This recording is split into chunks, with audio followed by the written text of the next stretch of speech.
Hello students, welcome to the channel advisers. और आपके लिए आज के वीडियो में मैं आगे के 2 क्वेश्चंस लेकर आई हूँ। इसके पहले हमने क्वेश्चन नंबर 2 सॉल्व किया था बच्चों, 2 क्वेश्चंस उसमें किए थे शॉर्ट नोट्स वाले। और आज के वीडियो में हम लोग क्वेश्चन नंबर 3 सॉल्व करेंगे from your exercise question and answers of your chapter 1। Okay तो किसी ने भी अगर पहले वाला पार्ट 1 नहीं देखा है तो देख लो, मैं लिंक डिस्क्रिप्शन में दे दूंगी। And also I will create a playlist for history so that आपको सारे वीडियोस एक साथ मिल जाए। Okay so let's start. So बच्चों, अब यहाँ पे तुम्हारा जो क्वेश्चन 3 का फर्स्ट वाला है, actually question 3 is your give reasons. ठीक है, गिव रीजन देना है तुम लोगों को, लेकिन गिव रीजन को अलग तरीके से फ्रेम किया है कि explain it with giving some reasons and everything. तो गिव रीजन नहीं है। तो तुम्हारा फर्स्ट क्वेश्चन है कि history research was driven to focus in depth on various aspects of women's life. Historical research was focus, पहले तो सबसे पहला, चाहे हिस्ट्री हो, चाहे साइंस हो, चाहे ज्योग्राफी हो, कुछ भी हो, आपको पहले ध्यान देना है क्वेश्चन पे। ठीक है, तो पहले क्वेश्चन समझो कि historical research was driven to focus in depth on various aspects of women's life. भाई इसका मतलब एक ही चीज़ है कि जो हिस्ट्री में जो एक्चुअली जो रिसर्च हुआ था वो रिसर्च वुमेन्स के राइट्स पे फोकस करने लगा था। ऐसा क्यों? रीजन दो। तो बस यही करना है। Historical research was driven to focus in depth on various aspects of women's life. क्यों भाई, ऐसा क्यों? तो रीजन देना है। तो यहाँ पे एक महान बाबा आते हैं, वो है हमारे फ्रेंच स्कॉलर। अब ये नाम बच्चों अपने को पढ़ने को नहीं आता है, मतलब नहीं जमेगा, तो प्रोनाउंसिएशन के पीछे अपना दिमाग का दही नहीं करने का, क्योंकि अपने को सिर्फ समझना है कि स्पेलिंग क्या है। एग्जाम में आपका ओरल एग्जाम नहीं होने वाला है। This is actually a French name. ठीक है, तो इसमें इसको फ्रेंच में प्रोनाउंसिएशन किया जाता है, बट नॉर्मली मैं बता दूं कि हम लोग क्या बोलेंगे, इसको बोलेंगे सिमोन डे बुवर। ठीक है, अब हंसना मत कि क्या है, ठीक है, ऐसा ही है। ठीक है, तो this is a French name, so it might be difficult for some of you, so don't worry, please don't waste your time in pronouncing these names. Just remember the names, remember the spellings, that's it.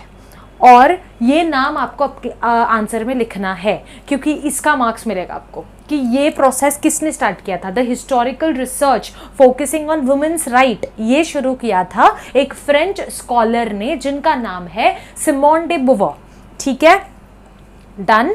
Now what, इन्होंने actually क्या बताया था? He proposed, he established, second point आप लिखोगे, he established some fundamentals on feminism. आजकल ये word बड़ा चल रहा है फेमिनिज्म वाला, तुम लोगों को पता होगा। नहीं, लड़की है आजकल इन द सेंस कि पहले लड़कियों पे मतलब वुमेन्स पे बहुत ज़्यादा अत्याचार होता था, तो then are you know history and वो सब रिसर्च करके फिर नए नए लॉज बने, है ना। तो फेमिनिज्म एक चीज़ आ गया due to you know history में ही, इसी की वजह से आया कि we have to give some equal rights to womens also, मतलब men and women are equal in a society. तो ये सारी चीज़ें बहुत पहले से चली आ रही हैं, but nowadays people are also taking some disadvantage of this feminism, some laws and there are some you know crimes happening. तो आप लोगों को ये मालूम होना चाहिए कि हिस्ट्री के रिसर्च से ये आया था। तो ये फ्रेंच स्कॉलर ने ये रिसर्च स्टार्ट किया था, उन्होंने एस्टैब्लिश किया था some fundamentals on feminism through her writings. ठीक है, she was a women, okay, French scholar, she was a women. तो उनके राइटिंग्स में उन्होंने ये रिसर्च करके लिखा था फेमिनिज्म पे। तो इसको हम बोलेंगे फेमिनिस्ट हिस्टोरियोग्राफी। तो आपको आ सकता है कि भाई who propose the feminist historiography, तो आपको नाम याद आना चाहिए, the French scholar Simone de Beauvoir. ठीक है, क्लियर? ऐसे याद रखना है हिस्ट्री आपको कि ये वाले आंसर में अपने को 3-4 पॉइंट्स और एडिशनल क्वेश्चंस मिल रहे हैं। तो फेमिनिस्ट हिस्टोरियोग्राफी इसको ही बोला जाता है। सेकंड थिंग, ये फंडामेंटल इनका क्या बताता है, क्या बताया उन्होंने? हिस्ट्री में रिसर्च किया, उन्होंने कुछ फंडामेंटल्स लिखे in her writings based on some feminism, और उसको हम बोलेंगे फेमिनिस्ट हिस्टोरियोग्राफी। तो इसमें था क्या? इसमें ये था, she propose that we should give equal importance to women also, there should be an equality between men and women. ठीक, उसके बाद एक और पॉइंट उन्होंने ये भी बताया था कि सिर्फ वुमेन को आप हिस्ट्री में इंक्लूड मत करो, उनको inclusion of women in history and rethinking of male dominated perspective, मतलब not only just including the women in history, I don't want only that, also change your mindset, start rethinking of the male dominated perspective. पहले ऐसे even अभी भी बहुत सारे जगह पे male domination चलता है, मतलब बहुत सारे सोसाइटीज़ में, है ना, कहीं कहीं even people who are less educated और I can say who are not aware about the equality part, तो वहाँ पे मेल डोमिनेशन होता है, but that's their problem and we are not here to discuss about that. But history में ये जो scholar थे, इन्होंने जो फ्रेंच स्कॉलर थे, इन्होंने ये रिसर्च किया, किस पे रिसर्च किया, फेमिनिज्म पे रिसर्च किया। She established some fundamentals on feminism and those fundamentals were called as feminist historiography। अब उन्होंने और क्या बताया, उन्होंने उस फंडामेंटल में ये बताया था कि men and women are equal, तो इक्वालिटी होना चाहिए। Second point, she explained that only inclusion of women in history is not enough. You should also rethink, you should start rethinking, है ना, तो द मेल डोमिनेटेड पर्सपेक्टिव जो है उसको rethink करके चेंज करो। अंडरस्टूड? सो गिव रीजन, समझा कि historical research was driven to focus in depth for the women's rights. तो चलो स्टार्ट करते हैं next question. And the next question जो है, तो ये नाम देख के पहले तो प्रोनाउंसिएशन सीख लो, ठीक है, नहीं भी आता है कोई दिक्कत नहीं भाई, मेरे को भी नहीं आता, ठीक है, तो हम सिंपल गूगल सर्च करते हैं, because we are not aware about the different languages, right. सबका नाम अलग अलग होता है। अभी कोई और फॉरेन कंट्री से हमारा इंडियन नेम्स प्रोनाउंस नहीं कर पाते हैं, हम इंडियंस कुछ लोगों का नाम प्रोनाउंस नहीं करते, तो that is very general, that is okay. So how can you like pronounce this? इनका एक्चुअली नाम था Michelle, it is not Michael, Michael मत बोलना, माइकल का CHAEL होता है, ठीक है, ये CHEL है, ये मिशेल है, मिशेल फुकॉल्ट, फुकॉल्ट बोल सकते हो, एक्चुअली इसको प्रोनाउंस किया जाता है मिशेल फुकॉ, तो फुकॉ करेंगे तो हम H लिख के आ जाएंगे, है ना, तो वो नहीं बोलना है अपने को मिशेल फुकॉल्ट बोलना है। तो Foucault called his method the archaeology of knowledge. भाई ये क्या है? अब जो बच्चे ने इस आंसर को समझा नहीं होगा ना, वो बोलेगा अबे आर्कोलॉजी, अबे जो फेंक के आएगा, मतलब आर्कोलॉजी ऑफ नॉलेज, ये ने उन्होंने नॉलेज दिया, ने ये किया, ने वो, तो ये अपने को नहीं करना है। हिस्ट्री का मतलब ही है कि हर चीज़ समझ के करो, वरना तो तुमसे ना हो पाई बेटा, मजे लेके एकदम समझ के करने का। मतलब अब अगर वुमेन्स राइट की बात आई तो तुमको फ्रेंच स्कॉलर सिमोन डे बोवो याद आना चाहिए। हाँ, मैम ने पढ़ाया था, ये गिव रीजन में ये फ्रेंच स्कॉलर ने वुमेन्स राइट पे बात किया था हिस्ट्री में, राइट। तो बस ऐसे ही कोरिलेट कर करके तुमको पढ़ना है, समझ में आ रहा है। तो अब इन्होंने बोला कि भाई अब मेरा मेथड जो है, माइकल देख गलती होता है, मिशेल फुकॉल्ट ने बोला मेरा जो मेथड है इसका नाम है द आर्कोलॉजी ऑफ नॉलेज। तो ऐसा क्यों? तो अपने को गिव रीजन देना है।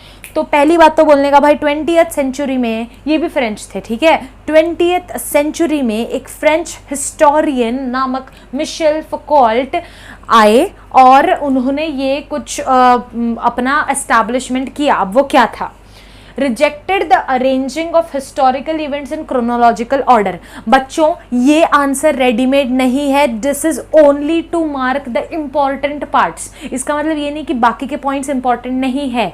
I am trying to just concise, तो आपको 3-4 पॉइंट्स में एकदम इंपॉर्टेंट वाले बता दो जो मेन कोर है वो आंसर का, तो आपको वो आंसर इतने अच्छे से याद हो जाए कि अगर कहीं ऊपर नीचे 1-2 पॉइंट बाकी के अगर मिस भी हो जाते हैं तो आपने अगर इतना भी लिखा तो एटलीस्ट कुछ तो मिलेगा। समझ में आ रहा है? तो please refer your books. I am referring target, मेरे पास वही बुक है। मैंने लास्ट मेरे फर्स्ट वीडियो हिस्ट्री के, इसमें मैंने अपना पूरा हिस्ट्री, अपना राम कहानी बता दिया था तुम लोगों को हिस्ट्री शुरू करने से पहले की कहानी। तो मेरे पास भाई एक ही बुक है, गरीब हूँ मैं, मेरे पास बुक नहीं है। तो तुम्हारे पास होंगे 2, 4, 5 जितने बुक्स होंगे, रेफ़र करो, जो एकदम तगड़ा लगता है पढ़ लो, लेकिन कोर पार्ट यही है, इसके अलावा और कुछ नहीं है, ठीक है। तो इसीलिए ध्यान मत देना मैम यहाँ पे तो अपनी ग्रामेटिकल, मैम यहाँ पे तो ऑफ आएगा, मैम यहाँ पे तो इन आएगा, ये सब नहीं करना है, ठीक है, क्योंकि यहाँ पे मैं आंसर लिखवाने नहीं आई हूँ तुम लोगों को, सिर्फ समझाने आई हूँ, ठीक है। बहुत हो गया बकवास, आते हैं इस पे। What did actually he did is rejected. अभी हिस्टोरिकल इवेंट्स जो होते हैं ना बच्चों, क्रोनोलॉजिकल ऑर्डर में होते हैं, तो क्रोनोलॉजिकल ऑर्डर क्या है? क्रोनोलॉजिकल ऑर्डर मतलब पूरा हिस्ट्री में इवेंट्स रहते हैं ना, हम लोग देखा है भाई, डेट पढ़ पढ़ के दिमाग की दही हो गई है हिस्ट्री में। तो 1942 में ये हुआ, 1942 के ये मंथ, इसमें ये टाइम पे ये हुआ, 43 में ये हुआ, 47 में ये हुआ, 48 में। तो everything is arranged in a chronological order. Now what did he do? Rejected that कि historical events should not be arranged in a chronological order. आगे बढ़ते हैं, क्या बताया? आर्कोलॉजी क्या है पहले मैं बताती हूँ। ये जो आर्कोलॉजी वर्ड है, आर्कोलॉजी मतलब it is a study of what भाई? It is a study of humans past. It is a study of humans past and history. जो भी हिस्ट्री है ह्यूमंस का, उनका हिस्ट्री पढ़ो, उनका रिसेंट पास्ट में क्या हुआ है वो सब पढ़ो, दैट इज आर्कोलॉजी। लेकिन वो बेस्ड ऑन व्हाट? कैसे पढ़ो? इंसान तो मर गया ना भाई, कैसे पढ़ो? अरे भाई जो भी मटेरियल्स रहेंगे ना उसके, जैसे फॉसिल्स है ना, कुछ भी बच जाता है भाई, खोदम खादी करो, देखो उसका कुछ हड्डी बिड्डी मिल जाए, तो ये सब चीज़ें करते हैं आर्कोलॉजी में, ठीक है। तो it is a study of ancient and recent human past through materials यानी क्या बंदूक यूज करता था, क्या था, ये सब चीजें यार इवन मैं इतना डेप्थ में इसको नहीं देखा है, बस आर्कोलॉजी क्या है मुझे पता है।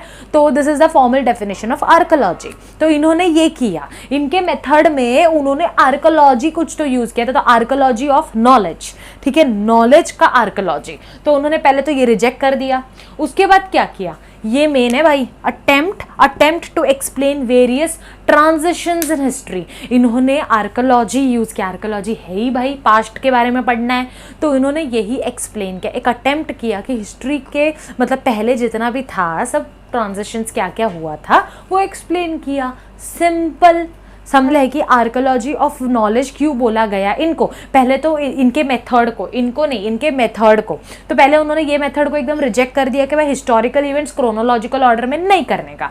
उसके बाद उन्होंने ये बताया कि ए भाई ये मैंने एक्स्ट्रा दिया है तुम लोगों को डेफिनेशन आर्कोलॉजी का। उन्होंने ये अटेम्प्ट किया, ही ट्राइड टू अटेम्प्ट, है ना, he attempted to explain various transitions in the history. Understood? So let me read the answer so you will understand better. है तुम्हारा यहाँ कहाँ गया रे?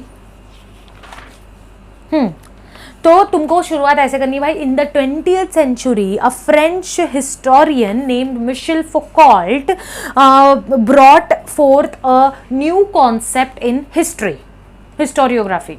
समझा फर्स्ट पॉइंट? कब आए? अभी सब यहाँ पे नया कॉन्सेप्ट ही लेना है, चैप्टर ही ये है भाई। हिस्टोरियोग्राफी मतलब नया नया कॉन्सेप्ट लेके आ रहा है सब। पहले के दो answers dialectics and annuls school हमने देखा था, उसमें भी देख नए नए कंसेप्ट आए थे बराबर, तो इसमें भी दो नए कंसेप्ट आए। यहाँ एक ने कुछ नया लाया है, यहाँ एक ने कुछ नया लाया है, खत्म बात। तो बस फर्स्ट लाइन यही होना चाहिए। सेकेंड लाइन क्या होगा भाई कि he rejected the practice of arranging, he rejected the practice of arranging historical events in chronological order. Third point, he explained that archaeology does not intend to reach the ultimate historical truth, है ना। Archaeology में मतलब तुमको पूरा सच्चाई नहीं मालूम पड़ेगा, सिंपल बात है रे। एक था 5000 पुराना पहले एक कोई था, ठीक है, समवन किंग एंड ऑल, तो उसके बारे में तुमको कुछ जानना है। तुमको क्या पूरा सच्चाई पता चलेगा कि वो क्या खाता था, क्या पीता था, कैसे रहता था, कौन था? कुछ नहीं भाई, हल्का फुल्का तुमको मालूम पड़ेगा पास्ट में उसने क्या क्या किया था या वॉट एवर, है ना। कुछ मटेरियल्स है, फॉसिल्स है, ये देयर आर डिफरेंट रिसोर्सेस। तो सिंपल बात है। तो archaeology does not intend to reach the ultimate historical truth, ये उन्होंने बताया, but attempts to explain various transitions in history. समझ में आया क्या? अब हिस्ट्री हम लोग पढ़ते हैं, हाँ 42 में ये हुआ था, 47 में हमको इंडिपेंडेंस मिला था, तो कुछ ना हम लोग के पास कुछ रिसोर्सेस होते हैं, या तो कोई उस टाइम का आदमी जिंदा हो तो उससे खबर मिल जाती है। तो क्या अपने को पूरा ट्रुथ पता चलता है क्या कि वो टाइम पे ये टाइम पे क्या हुआ था, वो टाइम पे क्या हुआ था, एकदम डॉट टाइम टू टाइम? नहीं, या सीसीटीवी कैमरा नहीं लगा था कि सब कुछ पता चल जाए। तो सिंपल चीज़ है, archaeology does not intend to give us the entire truth of history, but it attempts to give us the transitions in history. वही उन्होंने एक्सप्लेन किया, इसीलिए वो बोलते हैं कि मेरा मेथड है द आर्कियोलॉजी ऑफ नॉलेज। पल्ले पड़ा क्या? यस। तो और एक पॉइंट है कि भाई he subjected he subjected the so far unacknowledged areas, जो एरियाज अभी तक जिनको ना मतलब लोगों को कुछ पता ही नहीं है भाई, जैसे कि psychological disorders, science of medicine, prison administration, बहुत सारे हैं जो चीज़ हिस्ट्री में नहीं है, ये सारी हैं।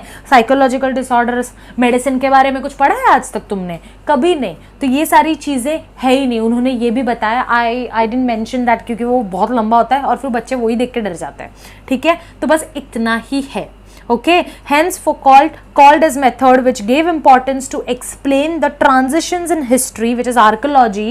इसके लिए उनके मेथड को तो सिंपल समझ गया ना, जिसने आर्कियोलॉजी का डेफिनेशन समझ गया ना तो उसको समझ जाएगा कि इन्होंने क्या बताया। इन्होंने बस यही बताया है कि भाई हमको हिस्ट्री का ट्रांजिशंस पता चलता है, पूरा असलियत नहीं पता चलता है, इसीलिए मेरा मेथड है आर्कियोलॉजी ऑफ नॉलेज।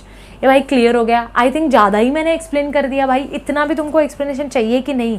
और मुझे ज़रा बताना कि कंफ्यूज तो नहीं हुए, एकदम क्लियर है। इधर फ्रेंच स्कॉलर ने क्या बताया था वुमेन्स राइट के बारे में, फेमिनिस्ट हिस्टोरियोग्राफी यहाँ से आया है, ठीक है? हमको इक्वालिटी चाहिए वुमेन एंड मेंस में, rethinking of main mail dominated perspective, यहाँ पे 2-3 आर्कियोलॉजी के बारे में बताना है तुमको। सिंपल, रिजेक्ट किसको किया और बता क्या रहे हैं, बस समझ गया? Is this clear? अगर सच में मैं बोल रही हूँ, अगर सच में समझा ना, एक लाइक ज़रूर करना यार, लाइक ज़रूर करना, मुझे पता तो चले, फिर नेक्स्ट वीडियो बनाने का मोटिवेशन आएगा।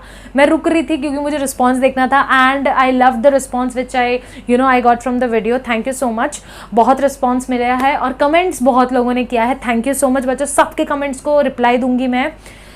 अभी मुझे आज थोड़ा टाइम मिलेगा तो मैं ज़रूर दूंगी सबके कमेंट्स को। लाइक तो मैं करती हूँ, सब लोग ज़रा देखो, तुम्हारे कमेंट्स को मैं एक दिल तो ज़रूर देती हूँ, तो दिल दूंगी तुम्हारे कमेंट्स को और रिप्लाई भी करूँगी अगर किसी का कुछ क्वेश्चन है तो। लेकिन तुम्हारा काम है इस वीडियो के नीचे मुझे बताना कमेंट सेक्शन में कि कैसा लगा और क्या आपको ऐसे ही 2-2 क्वेश्चंस का वीडियो बनाऊँ या ज़्यादा क्वेश्चंस बनाऊँ, वो भी बताना, किसी ने अभी तक नहीं बताया। ओके, सो लाइक कर दो, सब्सक्राइब भी कर दो और कमेंट भी कर दो। Till then take care everyone, stay safe, stay at home. मिलती हूँ नेक्स्ट वीडियो में आपसे। Take care everyone, thank you so much for watching my video. Study करते रहो, मज़े करो।